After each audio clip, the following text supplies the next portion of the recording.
네, 뉴욕 증시 마감 상황 살펴보는 김선영의 인 USA SH 인베스트먼트 김선영 연구원과 미국 현지 연결해서 얘기를 들어보도록 하겠습니다.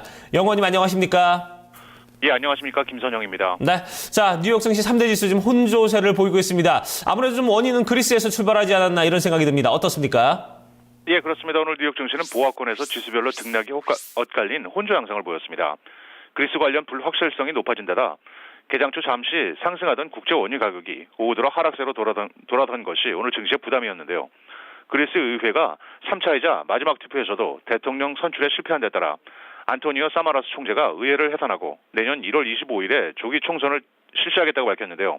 하지만 총선에서 긴축 정책 폐기와 채무 탕감 등을 요구하는 좌파 정당 시리자가 집권할 가능성이 높아진 데 따라 그리스가 최악의 상황에선 유로존을 탈퇴하는 상황이 올 수 있다는 점이 투자 심리에 부담을 준 데다 리비아의 최대 원유 수출 터미널이 미사일 공격을 받았다는 뉴스로 개장 초 1% 넘게 반등하기도 했던 국제 원유 가격이 오후 들어 하락하면서 올해 가장 낮은 수준으로 밀린 것도 증시엔 또 다른 하락 요인이었습니다. 하지만 내년도 미국 경제가 예상보다 빠른 성장을 할 것이라는 기대감이 여전히 투자자들 사이에선 충만한 가운데 오후에는 매수세가 유비되면서 주가 지수를 일제히 상승 반전되기도 하는 등 오늘 주가 지수는 소폭의 등락을 보였습니다. 업종별로는 금융, 건설, 카지노, 정유, 외식업, 자동차, 어페럴 등이 상승했던 반면 제약업종과 금광, 바이오, 반도체, 인터넷 등은 하락했고 마지막으로 10년 만기 국채금리는 지난주 대비 소폭 하락한 2.207%의 거래를 마쳤습니다. 네, 자 이에 따라서 증시 이슈 그리고 특징 종목들도 저희가 좀 살펴봐야 될 텐데요. 대형 사모펀드들이 이제 새로 조성한 펀드들 수수료의 상환 비율을 높이고 있다면서요? 예, 그렇습니다. 대형 사모펀드들이 최근 새로 조성한 펀드의 컨설팅 및 관련 수수료 상환 비율을 100%까지 확대하는 등 수수료 인하에 나서고 있다고 월스트리트저널지가 보도했습니다. 그간 대형 사모펀드들은 거래 수수료 상환 비중을 최대 50%까지 부과해 왔지만 최근 대형사들의 경쟁이 심화되면서 수수료 100% 상환이 새로운 기준으로 자리 잡고 있다고 신문은 전하고 있습니다. 세계 최대 사모펀드 운영사인 블랙스톤은 2011년 80%에 달했던 수수료 상환 비중을 현재 조성한 펀드에서는 100%로 전환시켰고 경쟁사인 TPG 파트너스도 2006년 65%에서 현재는 전액 상환으로 방침을 바꾸고 있습니다. 오늘 주요 종목들입니다.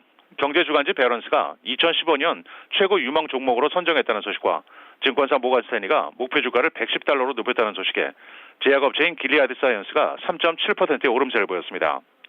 내년부터 배송요금을 평균 4.9% 인상한다는 뉴스로 택배업체인 UPS가 0.5% 상승했고 억만장자 기업 사냥꾼인 칼 아이칸이 7.8%의 지분 보유를 공시한 데 따라 크레인 생산업체 매니토웍이 9%의 급등세를 보였습니다. 중국에서 지메일에 대한 접속이 전면 차단됐다는 소식으로 오늘 구글이 0.7%가 하락했는데요. 사이버 보안, 해킹 등의 이유로 현재 구글 검색과 지도 기능은 지난 6월에 이어 6월 이후 중국에서 차단된 상황입니다.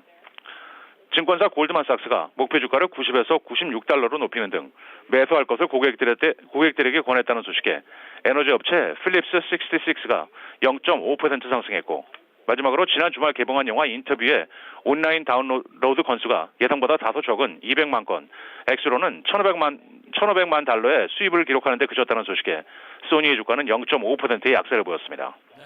자, 이에 따른 이제 뭐 경제 뉴스와 좀 일정들도 좀 체크를 해봐야 될 텐데요. 미국에서는 지금 채권 투자에 대한 심리가 지금 상당히 많이 떨어졌다고요? 예, 그렇습니다. 월가 투자자들의 채권 투자 심리가 2009년 이후 5년 만에 가장 저조한 수준을 보이고 있습니다. 블룸버그 통신은 총 74명의 월가의 경제학자들과 채권 투자 전략가들을 대상으로 실시한 설문조사를 실시했는데요. 내년 말까지 10년 만기 미국의 국채금리가 평균 3.01%까지 상승할 것으로 전망을 하고 있습니다. 현재 10년 만기 미국 국채금리가 2.2% 수준인 만큼 향후 12개월 내에 금리가 76 베이시스 포인트 정도 상승할 것으로는 예측으로 이것은 작년 말 실시했던 설문조사에 비해 2배 가까이 큰 상승폭입니다. 마지막으로 내일은 컨퍼런스 보드의 12월 소비자 신뢰지수와 케이스실러와 S&P의 10월 20개 대도시 주택가격 지수 등의 경제지표가 발표될 예정입니다. 알겠습니다. 오늘도 좋은 말씀 감사합니다. 새해 복 많이 받으시기 바랍니다. 네, 새해 복 많이 받으세요. 고맙습니다. 네, 고맙습니다. 자, 이렇게 해서 뉴욕 현지 연결을 해서 좀 얘기를 들어봤습니다. 3대 지수 모두 좀 혼조세로 좀 마감을 했습니다. 자, 글쎄요, 다우존스는 지금 약세로 마감이 됐고요. 그 밖에 이제 나머지 S&P와 그 나스닥 같은 경우는 강보합권으로 마감을 하는 그런 모습을 보여줬는데요. 자, 그러면 이제 장중에 좀 각각 지수들의 흐름은 좀 어땠는지 이런 부분들 좀 자세히 살펴보고요. 그에 따른 이슈들도 함께 좀 살펴보도록 하겠습니다.